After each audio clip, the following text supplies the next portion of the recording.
Joining me now is political strategist Yaron Finkelstein, who served as an advisor to Scott Morrison during his prime ministership. Yaron, I'd love you to be inside the PMO right now, strategising as Alfred bears down. I mean, we've seen Anthony Albanese today say, look, I'm focused on governing, and as he should be and as he is. I don't doubt that for a second, but I think it was a mistake for him in today's media conference not to rule out an election for April 12, because there is no way he can go to Don Russell Drive, the Governor-General's residence, by late on Monday and call this election. It would be a terrible look, wouldn't it?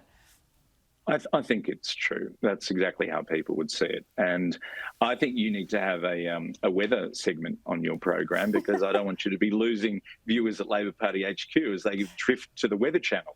But I think that's right. It would be seen that way, and it'd certainly be portrayed by many commentators. Look, you and I have discussed this. I've always thought it's May. It could be wrong as early as Sunday, but I think that's still the most likely, especially after what we're seeing up north. You think so? What date do you think still most likely? Oh, May, anywhere in May. Yeah, that's right. Yeah.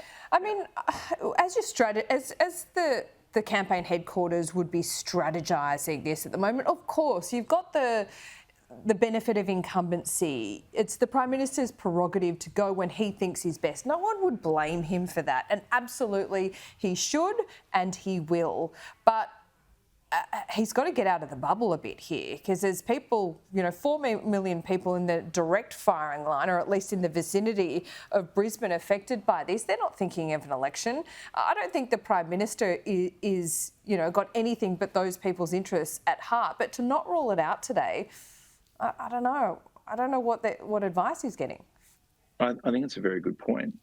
Look, unless they're making some really hard political calculations about where the vote in Queensland is, but this won't be just about what Queenslanders think about it. So there's a lot of other people who will be judging him on that basis. So it's probably a hard decision, as you put to me. What happens when you're in that room?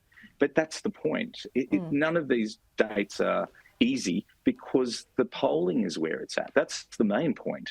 And remember, most of the time, your pollster tells you, right, now's the time to go because you could win. He doesn't have that advice. It's all hard.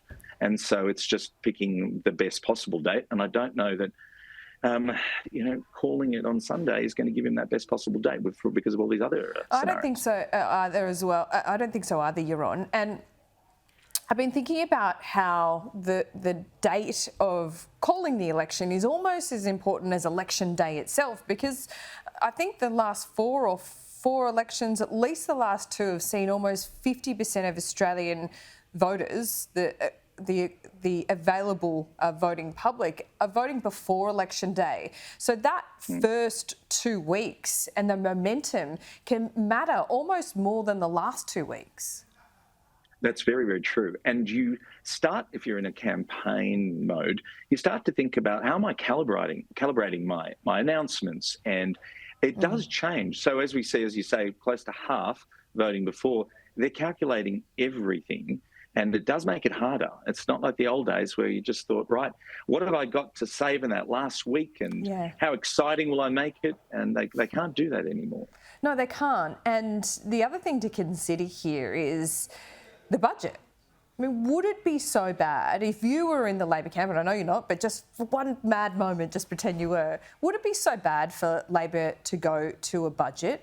They can tell a story. They can also dominate the news cycle with announcements they would have perhaps made in the election campaign anyway, and they get to remind people that they're in charge. It's as if you were in the strategy room when we were thinking about what to do with the budget and election timing, because that's exactly how we saw it. You do have the opportunity to talk about things you want to. You're spending money where you want to. And the corollary of this is something that you and I have discussed previously. If he doesn't go to a budget and he actually cancels budget day, we already can see Peter Dutton making something of that about what's he hiding. And it would be a credible argument for Peter Dutton to say, what sort of taxes are there? Why won't he go to a budget? And that's the other part of not delivering a budget. Yeah, that's right.